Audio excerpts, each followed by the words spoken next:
Okinawa é uma província lá do Japão, né? É uma das ilhas, fica no sul.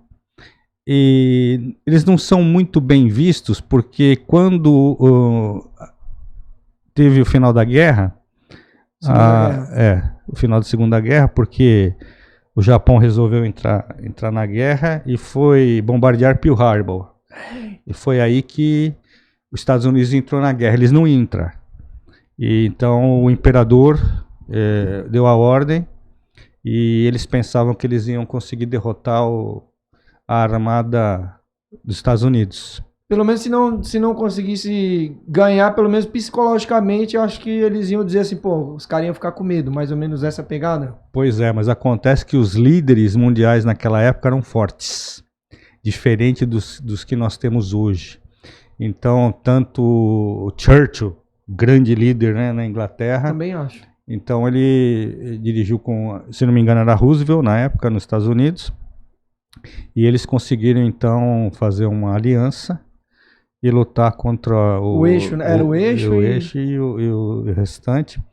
E, então, Okinawa, depois da guerra, os Estados Unidos, bom, até hoje tem uma base americana lá. Então, o Japão nunca viu bem essa coligação, né? Uhum. Porque depois da guerra, o Japão ficou proibido de ter exército. Não podia ter um exército regular. E, enfim... Então houve A guerra nunca é uma coisa boa, viu, Eduardo? Na guerra só tem perdedores, não tem ganhadores. E a guerra é o nonsense que a gente diz, né? Mas a guerra, ô professor, assim, eu sou contra a guerra, mas às vezes é inevitável. No caso da Ucrânia agora.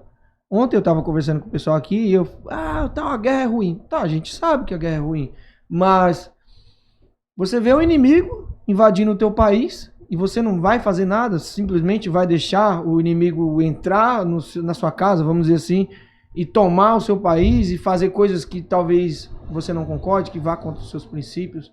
Então, às vezes a guerra é necessária, não que ela seja boa, mas às vezes é preciso guerrear. E como o senhor aí é um expert na Bíblia, eu posso estar falando bobagem, mas tem trechos na Bíblia que falam sobre pegarem armas, muitos trechos na Bíblia, né? Ou não? Eu falei bobagem. Não.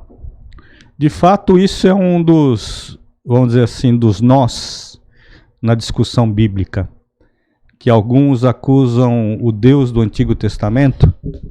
Não, pode continuar. O Deus do Antigo Testamento como um Deus da guerra. Tanto é que ele é chamado de Elohim Tzavaot, em hebraico, que significa o Deus das hostes ou o Deus dos exércitos. Só que nós temos que entender o contexto. As guerras que foram feitas no Antigo Testamento, elas são aquilo que nós chamamos de guerras de defesa e nunca de conquista de território. Então Deus ele só permitiu que esse tipo de guerra fosse feito, que você só poderia se defender, não atacar, e sempre preservando a questão do herem em hebraico, que é a santidade. Então, inclusive depois na Reforma, o Lutero vai dizer a mesma coisa, que os povos eles têm o direito de se defenderem, mas Lutero foi um reformador. Mas isso aí nós estamos falando de 1500 da nossa era. O que eu estou falando é mais ou menos 1000 anos, 1500 anos antes de Cristo. São duas informações, estão no tempo, estão diferentes. Mas justamente isso.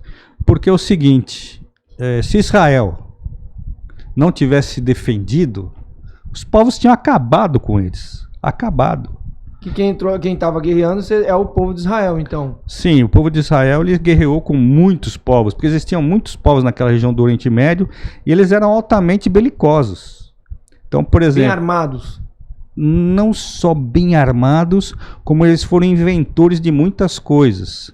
Então, por exemplo, os assírios, eles foram inventores do sapato.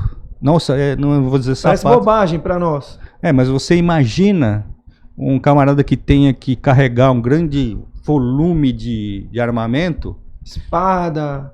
Não, Tudo e tudo, né, que um guerreiro tem que ter, caminhar, longos percursos, e de repente ele tem agora um protetor para o pé.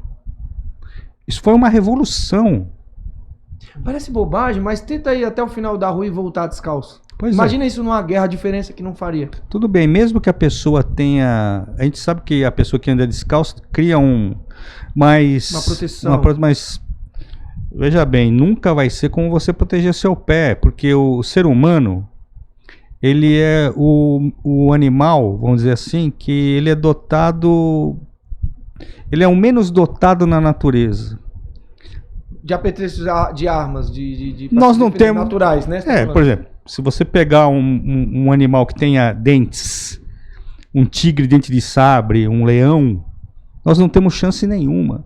Se você pegar um urso que vai dar uma patada, a unha do urso, se você tentar correr de um leopardo, ou de tentar subir numa árvore mais rápido do que um macaco, não tem chance. Sem chance. Então, existe um mito grego que é justamente isso, que foi distribuído, e Epimeteu e Prometeu foram distribuindo habilidades aos animais, e quando chegou no final para o homem não tinha mais nada. Para um ele deu a velocidade, a força, a ferocidade, os dentes e tudo mais, voavam, e quando chegou no homem não tinha nada. Então foi dado ao homem o que? A inteligência. Dá um cérebro pra esse doido aí. Porque é a única maneira que a gente tem de poder se defender. Porém, nos dias de hoje, o cérebro tá parecendo que é meio inútil para nós, viu? Que a gente não tá sabendo usar. Você vê aí o que tá acontecendo no mundo. As pessoas não estão usando a arma que tem, que é o cérebro.